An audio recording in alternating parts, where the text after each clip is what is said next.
Are we good to go? Is this good? I think we're ready. I have milk jugs and I have seeds, which means it is winter sowing time. Hi, my name is Shelly. I live in Zone 5B, Central Illinois, and I'm so glad you found me here on the Edgy Gardener channel. And we're going to do some winter sowing today. I am a few weeks behind the 8-ball here. I have a few jugs sitting outside already, but life just sometimes gets in the way of our hobbies. So I'm going to do this video about winter sowing, and this is the first time I have done this. I learned about this last spring and I've been looking forward to do it all year. So this is not a video where I am teaching you what I know. This is a video of us learning it together and experimenting. So, number one, what is winter sowing? It's just early seed starting. And a lot of people start seeds indoors, and I'm still going to do that as well. But this is using a little greenhouse, your own little greenhouse. You create this microenvironment for some seeds, and we put them outside instead of inside. So the seeds learn to adapt to the temperatures going up and down, to wind and sun and moisture levels and all of that. So it does not require the hardening off of seeds. When you grow seeds indoors, you have those little seedlings that come up, but within a few weeks, you're taking them outside little by little, back and forth. And honestly, that's where I fail. I have been doing it 3 years in a row, and I lose more seeds in the hardening off time than anything else because I just don't do it right. I leave it out there too long, or I leave them out there and I forget to water them, whatever it is. I'm not skilled at it, so I am hoping that this method is more foolproof for me if I pick the right seeds.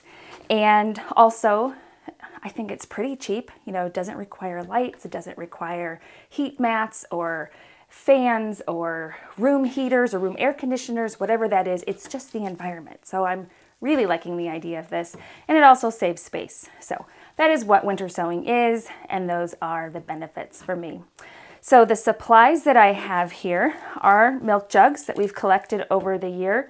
I have an X-Acto knife here where I'm going to cut the jug and drainage holes. Duct tape, a Sharpie, labels, and then my soil here. So easy supply list, very easy supply list. And I am using potting soil for this. When you start seeds inside, you're supposed to use a seed mix, which doesn't have a lot of nutrients that can burn out those tiny little seeds and roots. So it's a seed mix is sterile, where potting mix has nutrients in it. But because these are going outside and they're going to be a little bit more hardy, from what I've been told on the YouTube channels that I follow, potting mix is just fine. I will be doing amaranth. Oh, I'm very excited about Bells of Ireland. Some Japanese burnet, which I think is going to be, I've heard those are sort of difficult. Anyway, I have 2 different kinds of foxglove. I have Dalmatian peach and the Excelsior. I like that name, Excelsior. Joe Pye weed. This is completely experimental because I collected these seeds from my Joe Pye weed, and it's the first time I've ever done that. I don't even think I need any more Joe Pye weed anywhere, but I just want to see if it can grow. Dinosaur kale, an all lettuce blend. I've never grown lettuce or kale either. Again, experimental. Emerald Pacific delphinium mix, hollyhock, some echinaceas, 2 different kinds of lavender, which is English and Munstead, and then some meadow rue. Again, these are ones that I've collected from my own garden just to see if they're going to grow. I also have, which I didn't bring in with me, several different kinds of Baptisia, also from seeds I collected. So those are all the supplies. Those are my big plans, my hopes and my dreams, and let's get started. With the jug, this is our goal here, is to have it open like this. And so we cut we cut around, but leaving this handle so that will open. This part does not need to be very tall because it doesn't need to have a lot of dirt, because these roots won't need a whole lot of room because they're not going to be in here for too long. And then I don't know if you can see from that far, we're going to need some drainage holes. You see there, right here and right here. Always please be very careful with your X-Acto knives. You can use a sharp knife, doesn't have to be this type, or you can use scissors. But I'm pretty comfortable with this. I do have a general fear of knives and a very respectful, I know what you can do to me way. When I was doing this before, I was doing this in the garage, and just to save the mess. And I had to stop because it was so cold and I was kneeling on the ground. And so my knees got tired and my hands got cold.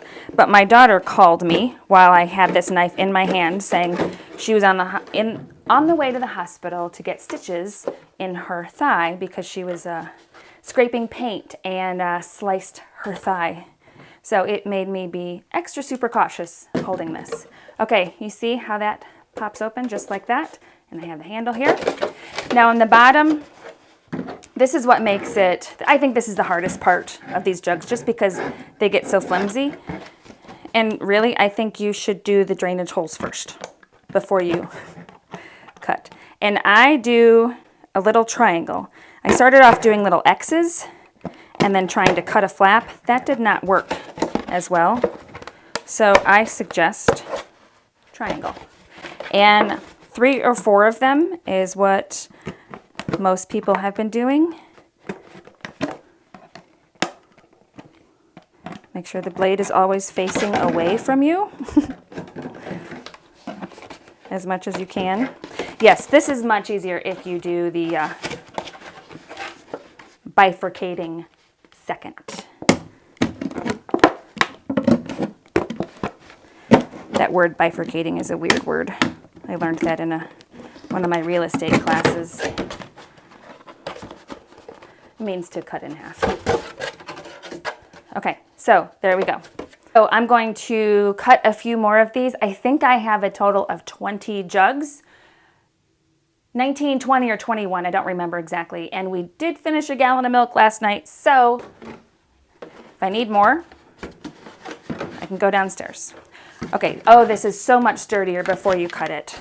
And look, I can hold it with the handle. Yes, so much easier.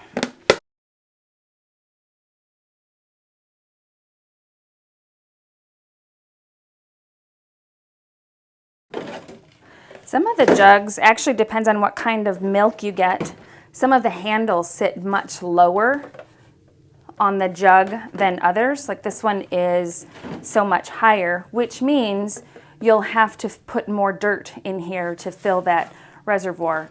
And one of the reasons I said before you don't have to go more than halfway above, not just because you don't need all those roots, but because you do want to leave plenty of ceiling room for the leaves to grow on and for the plants to gain any height. I imagine that these will be in here until April and probably May for me. A lot of people were starting this the first 2-3 weeks of January, which I wanted to do that. But, you know, our last frost date for our area is supposed to be April 23rd. And that's been pretty standard over the years, that time frame.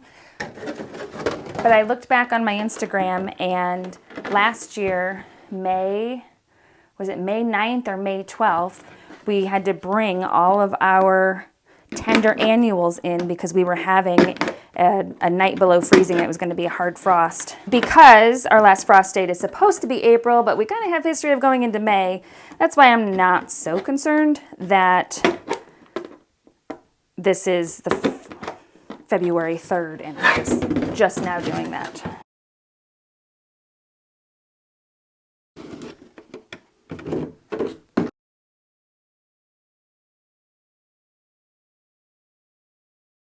I don't know if I mentioned before that these go outside. We set them outside with the caps off so that they will collect any snow or rain. They'll be somewhat protected from the wind, but it won't be completely still in there either. Okay, here's a lesson. When you're cutting, cut like that. Can you see? I know it's all white, so I don't know when it's going to focus, but just under the handle if you can, because I cut on this one way above the handle. It's up here, and I don't know what it's doing. It's like caving into itself here, and it's very stiff. It doesn't want to move. So cut under the handle. Like that.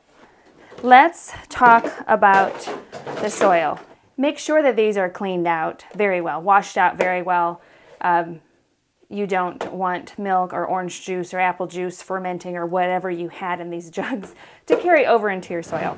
Anyway, so you'll see this big tub. This is like a restaurant level storage bin or something that my husband brought home, and they're in the garage, and I use them just to contain the mess as much as possible. I am not a neat gardener. Things are all over the place, and we are upstairs in what was my daughter's room before she moved out, and we have contractor grade white carpet here. But we're plans on getting new carpet, new flooring, which makes me that more haphazard in what I'm doing, because I'm like, we're getting new carpet, who cares if it stains? But I'm not saying that's a good way to feel. That's just, I don't need any more excuses to be careless. But the soil that we use needs to be moist. So it needs to stay together. When you squeeze it, it should stay in a clump. This is too dry. So let's add some water.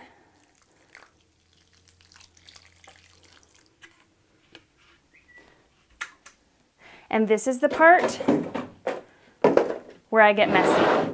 So we're going to put it back in here. I brought my gloves, which I should have already put on.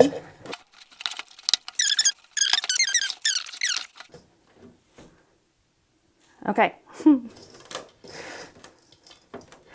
It was dripping a little bit of water, so let's see if I stir it up a little bit more.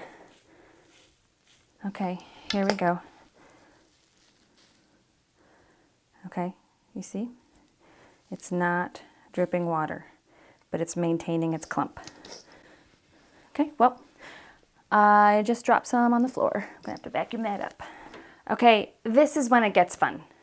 We're gonna put the dirt in the bottom half of the milk jug here, and we're going to leave some space, an inch and a half.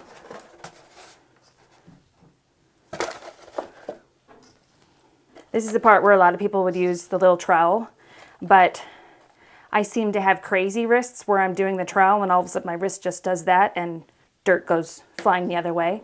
I don't know, it's a tick, it's something that my mind tells my wrist to do. And I have a little day bed over here with a white comforter and white pillows, so any throwing of dirt and that is going to tell my story.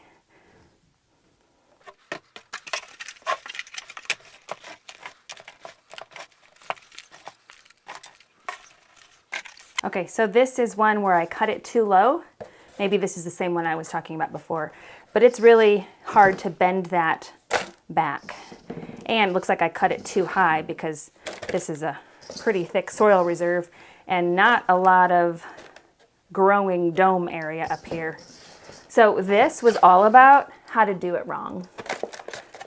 So when you put the dirt in there, I'm lightly tamping it down. I don't want it smushed and completely compact, but I don't want it airy and fluffy either. Okay, so I'm leaving about an inch and a half in that one.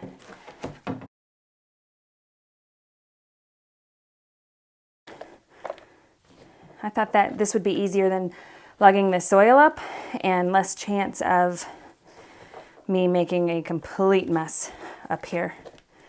The garage is always easier to clean up than carpeted bedroom. And I am not planning on leaving the plants in here. Not leaving them in here for any longer than it takes me to figure out what to do with them. And you'd think I'd have a plan for all of these 19, 20 jugs, but I don't. Okay, so we are going to start with echinacea seeds. As a reminder to myself, the little cottage bed that we have next to our hot tub, I ripped out because it just got away from me. Those things that people say, well, you can have them if you want, but be careful, be warned. If anyone ever says to you, be warned, I am telling you, be warned. Mine was a beautiful purple double button flower, and my mother told me that I would eventually hate it. I'm like, it's so pretty, how could I ever hate it? Well, I ripped out an entire bed because I couldn't get rid of it. Here are the echinacea seeds, not a whole lot in there. So I have this little tiny tool that I got. I have no idea where it came from. It might be a sewing something or planting something, but I think it's just the right size to stamp little holes. There we go. I made little markers here, real scientific looking, for my 1/8 and 1/4 of an inch. So echinaceas are 1/4 inch deep, so here I go. And let's see, how many seeds do I have? I think I am just going to sprinkle all of these in here. So I'll go 1. You know what? I'm not even going to use this. I'm just going to use my finger. 1, 2, 3, 4. I kind of went around the perimeter and then in the center. And then I'll do a few seeds in each.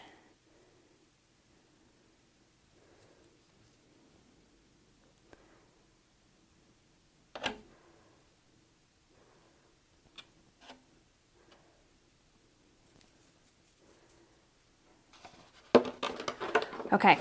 Oh, you know what? Before this closes, label. Label, label. Now, I am going to take this Sharpie and I'm going to label them out here, and then I'm going to use duct tape and seal it around the middle. And this is a little peephole, so when you want to check on them, I'll just look down here. I won't really open them up until I see that they have grown on well enough and they can be exposed more to the elements. But even if you just label up here, what I've been hearing from the other YouTubers is that this wears off with the sun, rain, and snow. So I'm going to put an internal label in here as well. Everybody says you won't remember, and I completely agree with that. So this is just Echinacea brand et al.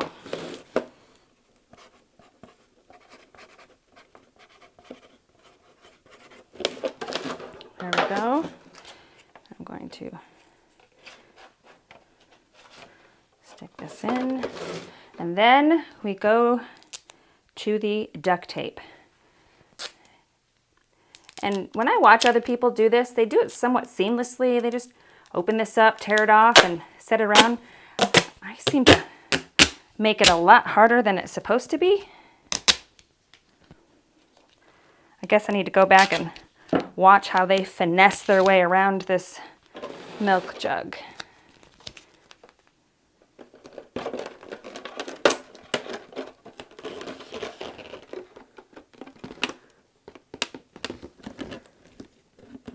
Okay, actually with all my complaining, that one didn't go too bad, except I can never get the right distance.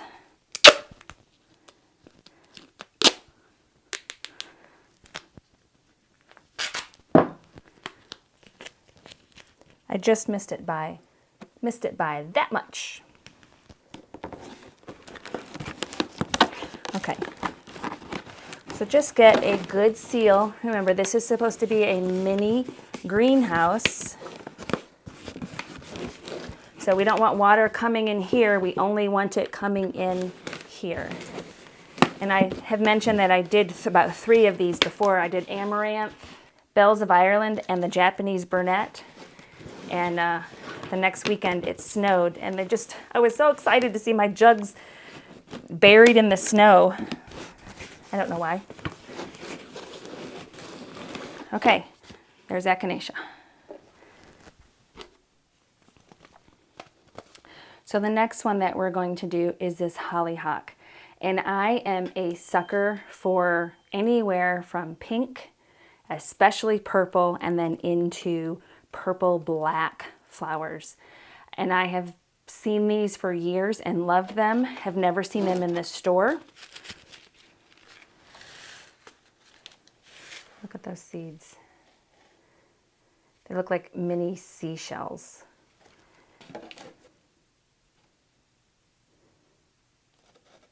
Okay, so I made 5 little holes. Trying to put 2 seeds in there. Okay, and then just cover those up like that.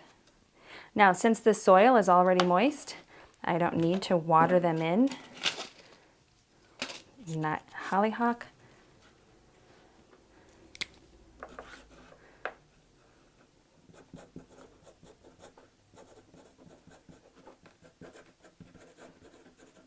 Niagara.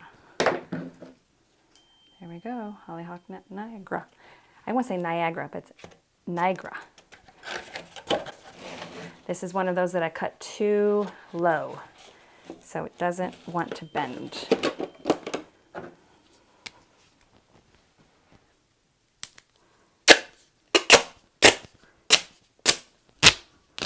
Longer than I think it should be.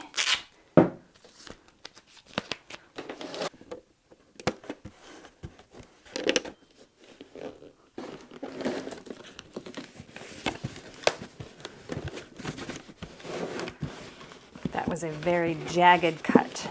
Okay, the next are going to be the delphinium here, and this is the Emerald Pacific mix. These are supposed to be an 1/8 inch deep, and these are these pelletized? Nope, they're not pelletized. These are small, dark seeds there. So we're just barely gonna put them in.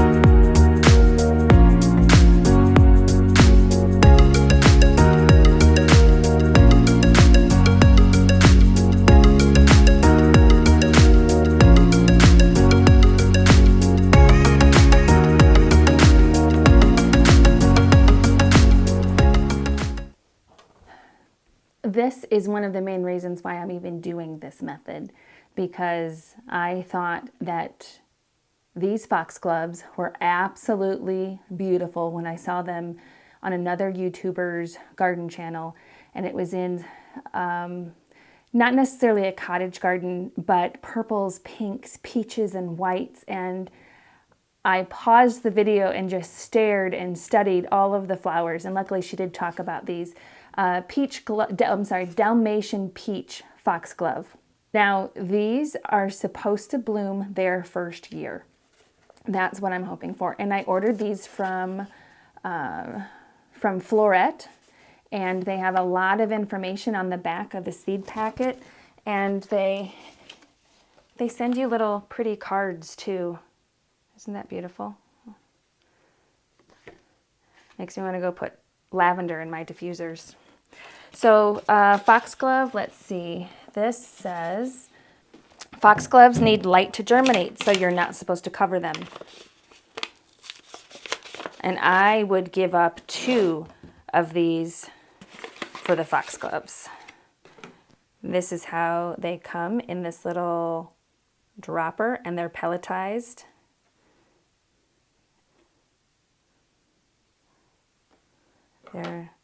There we go. There's maybe 5, 10. Okay, so maybe there's 25 seeds in here.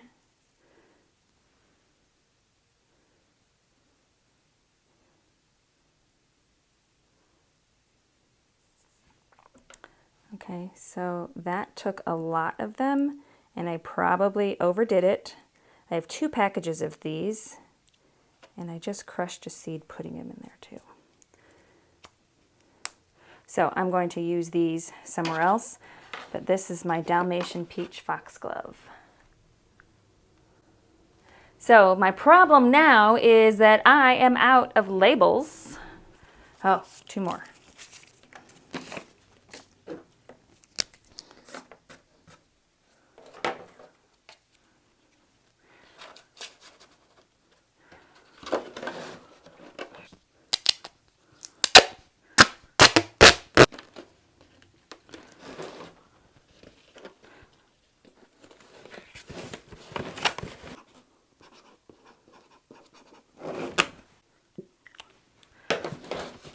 I'm so excited about this one.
So you see what I mean about it not looking very attractive. It kind of looks like we're just sticking some of our garbage out next to the fence. But that is where they will be. And east is this way, so west is this way. And you know, I have a 2-story house. They have a 2-story house. This is quite a wind tunnel here. So, and it's a lot of afternoon sun. So I am very confident that they will get what they need. I just hope I did everything right so that we have a good turnout in the spring. So going down the row, we have the echinacea, which are purple sunflowers. Okay, so and then the second one, this is 2 weeks old, and look, that is already worn off. I'm going to be in trouble since I ran out of markers. That is amaranth. And then this one is Bells of Ireland. Okay, so I am glad that we are doing this. Let's start over. Echinacea, amaranth, Bells of Ireland, Japanese burnet. I have the Delphinium Emerald Pacific mix, then Dalmatian Peach Foxglove, an all lettuce blend, Meadow Rue Sweet Pea Royal mix, and then we did them double. Then they're in doubles here on out. Bunny tail, I said seeds, that should have been bunny tail grass. Of course they're seeds. Joe Pyeweed, my verbena or vampire vervain, dinosaur kale, Munstead lavender, cow parsley, the fountain baptisia, English lavender there and back, and then the last 2 are the Niagara hollyhock and the foxglove, the word that I just can't say, Excelsior.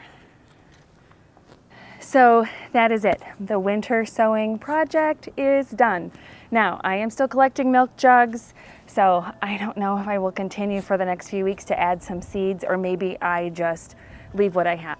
Now, I have not grown any of these things before from seed, except lavender, which I trialed last year and did okay. I think by August it was gone. But there again, I think that was operator error. But I did get it to grow, I did get it to bloom, and then I just couldn't keep it alive. And I know where I went wrong. So all of these are new. This method is new. Thank you so much for watching. I hope you found this helpful, inspirational, And I hope this has inspired you to do something new or to pick something up that you haven't done in a while. So I hope to see you back on my channel. And if you have any experience with this, or if you are following along and experimenting like I am, please share your comments, because I would really like to know any advice or tips, or to follow along with what you are doing as well. So hope to see you again. Till next time.